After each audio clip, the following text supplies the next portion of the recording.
Nos acompaña Antonio Ávila, bombero especialista en rescates. Antonio, buenos días. Hola, Antonio, buenos días. Y Celia Rueda, abogada, buenos días, bienvenidas. Buenos días. Antonio, han tocado fondo, es decir, han llegado a una superficie dura, a un tapón desde el que ya no se puede seguir profundizando.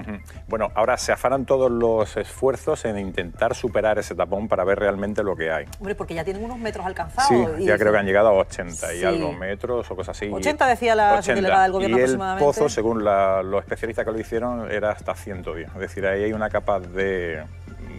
No sabemos si tierra, aire, que hasta que no se escarbe, que es lo que se están afanando ahora los equipos de rescate, en saber qué hay justamente detrás de ese tapón. Claro. ¿Puede haber una cámara de aire? ¿Puede haber, por decirlo de alguna forma, una bolsa de aire? No sé cuál es el término más técnicamente adecuado, pero para que lo entendamos todos, los profanos, ¿no? Este tipo de asuntos que permita albergar esperanza de vida. Sí. Mira, bueno, como se suele decir, la esperanza es lo único que se pierde. Todo el equipo se están afanando ahora en encontrar al pequeño y en qué condiciones está.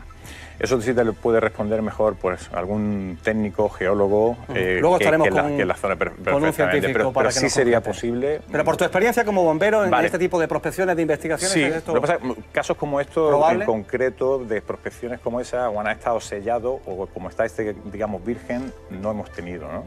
Nosotros sí en situaciones más reales, en lo que ha sido estructura, pero colapsada, pero son estructuras que son de edificaciones. Entonces, si ahí sí se crean esas bolsas de aire, esas capas de aire, como bien has dicho antes, y sí han podido llegar y encontrar gente incluso después de varios días de algún seísmo o cualquier catástrofe natural. Claro, eso sí, porque muchas veces hemos visto en televisión esos seísmos que han ocurrido en diferentes partes del mundo y han aparecido bueno, personas que llevaban tiempo enterradas en alguna zona de la Tierra porque tenían esas bolsas de oxígeno y habían tenido la posibilidad de respirar, ¿no? Sí, lo que pasa es que, claro, estamos hablando de estructuras colapsadas en la que el desplome se produce de una serie de características que sí hacen albergar esperanza en ese tipo, ¿no? Esta es una situación bastante diferente, ¿no? Que esa estructura.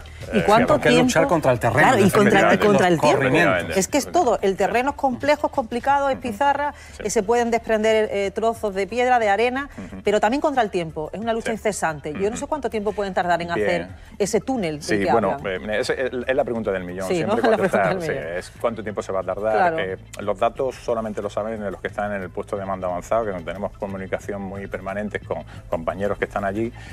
El tiempo es muy difícil de saber. Lo que sí es que están día y noche, están continuamente, son especialistas los que están allí, son un servicio público el que tenemos que defender y están allí dando todo el 200% de ellos mismos, ¿no? Yo escuchaba que a la subdelegada del gobierno que la idea era trazar ese túnel del que hablábamos en paralelo hasta esos 80 metros de profundidad con idea de introducir una cámara. No sé si una cámara térmica o una cámara para poder localizar el cuerpo de Julen. ¿Dónde está Julen? Tenemos que localizar a Julen. Esa es la prioridad, porque ahora mismo no se sabe realmente dónde está. Efectivamente, ahora mismo todo se basa en localizar al pequeño, ¿vale? Para luego pues determinar en qué situación está. Eso se hace bien.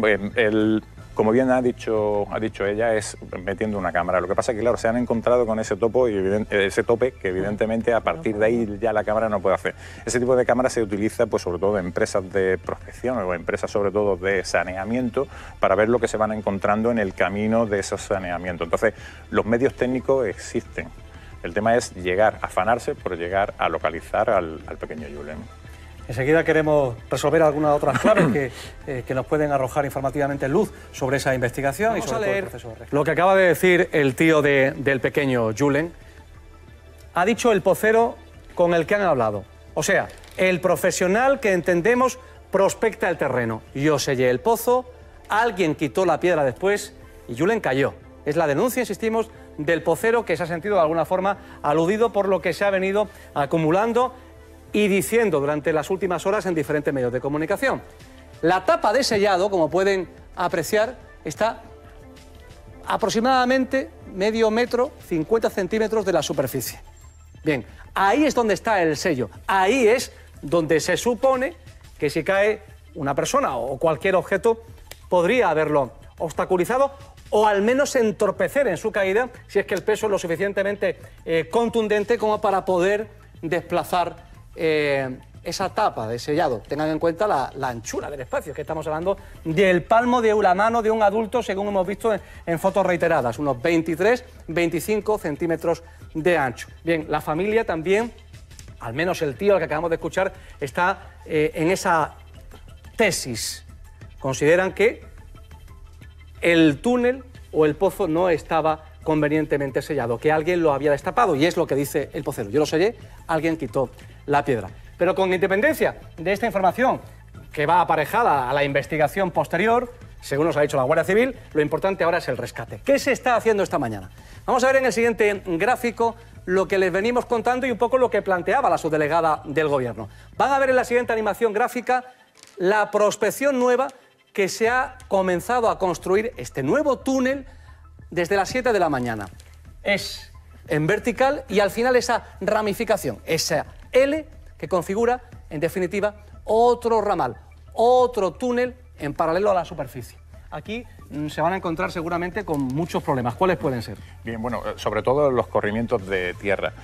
Yo supongo, esto un técnico sería el indicado para indicarte todo esto, pero supongo que después de hacer ese túnel con un diámetro mayor en el que sí pudiese caber perfectamente una persona, sellarlo, es decir, ponerles unas tuberías, lo que ellos llaman entubarlo exactamente, pues para evitar precisamente ese tipo de desprendimiento de todos los sedimentos, de todo el material que hay ahí. Sin embargo, la subdelegada del Gobierno no descarta las otras posibilidades que ayer se barajaban. Hay otras dos opciones nuevas que también vamos a ver en otra animación gráfica para que puedan entender todos qué es lo que se podría hacer si no tuviese éxito esta nueva investigación. A cielo abierto, ir desgajando el cerro hasta acercarse al lugar donde se encuentra Julen.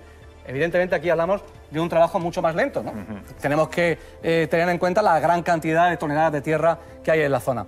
Otra posibilidad similar en el sentido de que procede de la superficie, evidentemente, pero lo hace en diagonal sin conseguir destapar por completo el orificio, es decir, no a cielo abierto, otro túnel.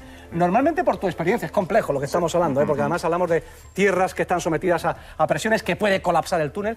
Por tu experiencia, lo que tú hayas visto en tus años de trabajo como bombero, especialista en rescate, ¿qué es lo que se suele hacer en este tipo de casos? Bien.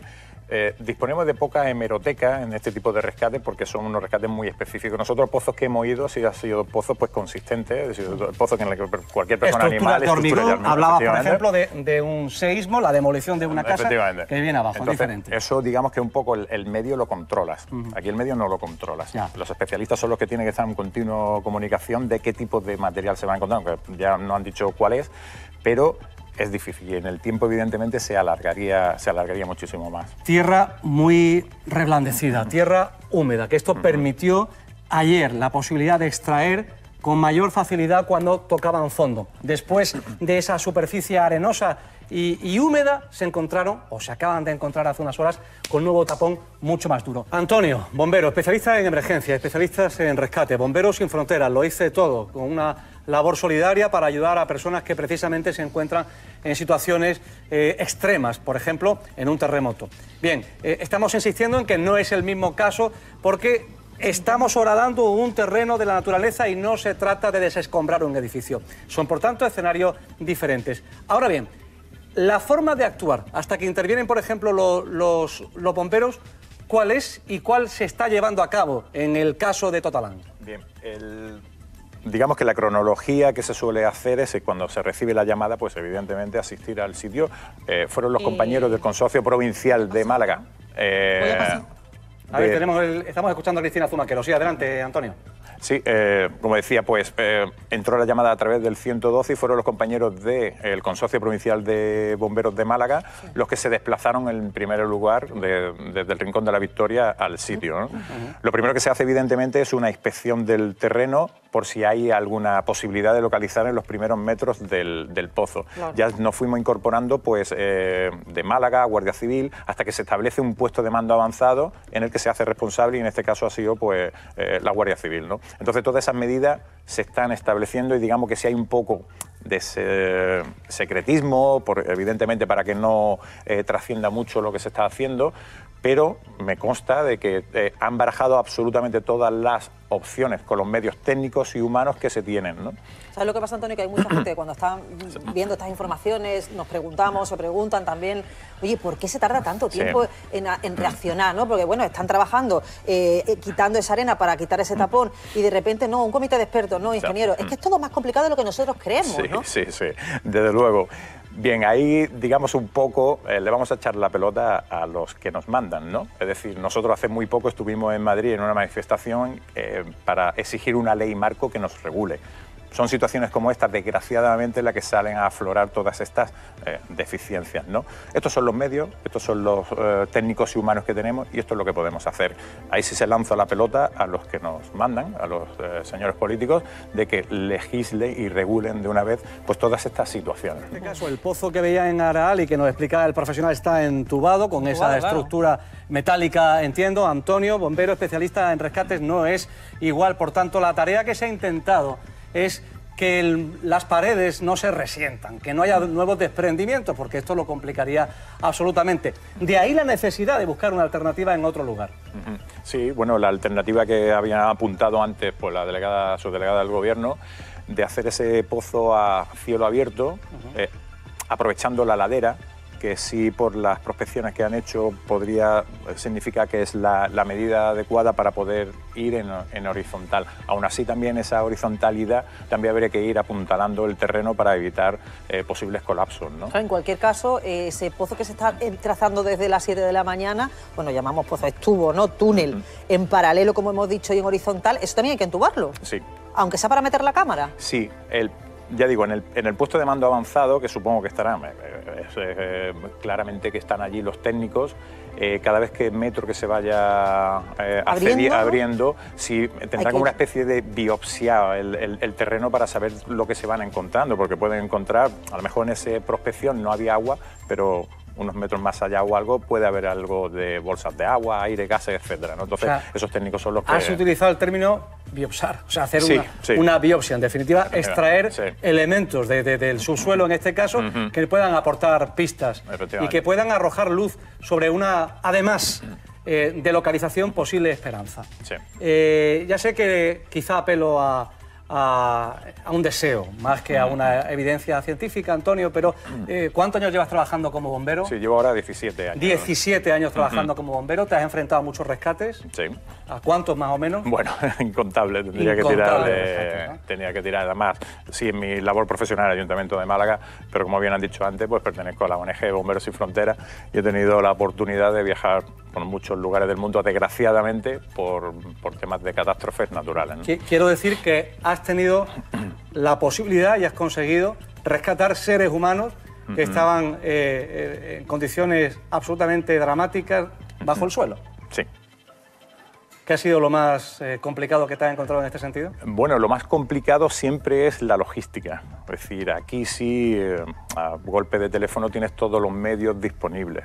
En sitios remotos, evidentemente, eso no existe y tienes que tirar mucho pues, de lo que se suele decir de cosas de bombero, ¿no? Del ingenio y de la experiencia para llegar a los sitios de intuición, etcétera, ¿no? No, aquí se está trabajando con mucho rigor, ¿eh? Sí, no.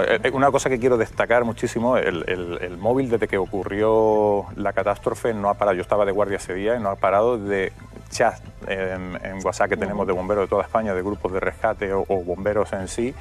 Es increíble la solidaridad que han presentado, que querían coger ya el AVE, el coche o algo, de venirse para acá, ¿no? Sois un gremio, por así decirlo, marcado por la solidaridad. Cuando te he planteado recuerdos, he visto en tus ojos la emoción, la emoción del ser humano. Me gustaría, si es posible, que compartieras con Andalucía el recuerdo positivo. Quiero pensar siempre en clave de esperanza. Se les ponen los pelos de punta en su brazo. De un hallazgo, de un rescate que nos puedas contar a esta hora y que acabara bien, en definitiva. Sí, bueno, tenemos en nuestra organización, en Bomberos Sin Fronteras, cualquier rescate, ya sea con personas, afortunadamente siempre viva, pero incluso cadáveres, porque a la familia también pues se le entrega el cuerpo y eso también hay que tratarlo con el mismo rigor y con la misma que si estuviese viva. Pero sí hay una isla que tenemos en nuestra mente siempre en Bomberos Sin Fronteras, fue en un terremoto en Argelia en el que yo no pude ir, pero que se sacó una niña con vida después de cierto tiempo, ¿no? Entonces, esa imagen, lo recuerdas, se te saltan las lágrimas, ¿no? Emocionante. Bueno, todos somos padres, o los que somos padres, pues eso lo podremos entender, ¿no? Por eso entender también el calvario que están pasando por esta familia y por eso se afanamos de los compañeros que están allí, esos servicios públicos que están trabajando allí, en encontrar al pequeño, ¿no? Precisamente por eso, y la familia denuncia la permanente intoxicación en medios de comunicación, en redes sociales, con con informaciones contradictorias que no ayudan. La llamada, apelaba al rigor la subdelegada del Gobierno. Yo me sigo aferrando, decías, como padre, como ser humano, en definitiva, a la esperanza. Bueno, la premisa, y es un tópico, pero lo decía nuestro experto en emergencias, la esperanza, lo sabemos, es lo último que se pierde y los bomberos dan fe de ello. En estas circunstancias, y aunque pueda ser aventurado, sí que me gustaría trasladar a los familiares, al entorno y a todos esa posibilidad de supervivencia de Julen. Por tu experiencia, 17 años rescatando seres humanos en las circunstancias más complicadas. Seres humanos y animales. Y animales también. ¿Es posible? ¿Es posible? Siempre. Lo que dice la esperanza siempre es lo último que se pierde. De hecho, hemos llegado a muchos sitios en los que ya nos decían que no había ninguna posibilidad, pero hasta que no venga un profesional y me diga que esta persona no está viva, nosotros trabajamos para encontrar a la persona en las mejores condiciones posibles, ¿no? Entonces, esa esperanza, por supuesto, está. Sí es verdad que ahora en este mundo globalizado, los medios de comunicación, los tweets, chats, etcétera, pues dejan intoxicar, desgraciadamente, por todas las noticias que hemos estado bombardeándonos desde hace muy poquito tiempo, ¿no? Ese rigor mediático que existe y tal. Solamente apoyar a los profesionales que están allí, porque son unos auténticos profesionales, y ya desde aquí para hacer un llamamiento de que los medios que se soliciten, de que se regule ese tipo de emergencia, pues estén reguladas ya de una vez, ¿no? Sin embargo, la familia no está contenta, tampoco el alcalde del pueblo, con lo que se está haciendo. Es que es lógico. En la familia no me cabe la menor duda, ¿no? Existe, Fernando, perdona, cuando existe un incendio, por ejemplo, la gente dice que tardamos mucho. Y es cierto. Es decir, para una persona, si alguna vez, espero que no, habéis tenido la desgracia de ser la otra parte, es decir, la parte afectada, vais a ver que es un minuto, es como 10 minutos. Es decir, el tiempo pasa muy rápido para ellos, ¿no? Pero claro, llamamiento también, y hacemos un poquito de fomentar lo que es el llamamiento a los servicios de emergencia. Para nosotros vamos cuando se nos llaman. La gente da por hecho en un incendio que los bomberos vamos a aparecer allí porque a lo mejor tenemos una bolita de cristal. No, hay que llamar a bomberos. En Málaga 080, el 112, hay que llamar y decir de la situación en la que se está para que antes posible dispongamos de los medios para poder asistir, ¿no? En cualquier caso, que te entiendo, pero que, como tú bien dices, el tiempo es desesperanza, es angustia, es rabia, es impotencia, y se van a cumplir 48 horas, se cumplen a las 2 de la tarde, 48 horas desde que el pequeño Julen cayó a ese pozo. Los padres, como tú bien decías, Fernando, están atendidos por ese grupo de psicólogos y están llenos de dolor, como es lógico, y de rabia. O sea, tenemos que contrastar la versión de los técnicos e informar a la opinión pública, además desde la televisión pública, de lo que se está haciendo, y también pulsar, como no, la opinión de los afectados, que digo en este caso además también por derivación, por cercanía. El alcalde del pueblo también ha tenido unas declaraciones desde la indignación. Bueno, en fin, luego vamos a tratar de conocer las diferentes opiniones.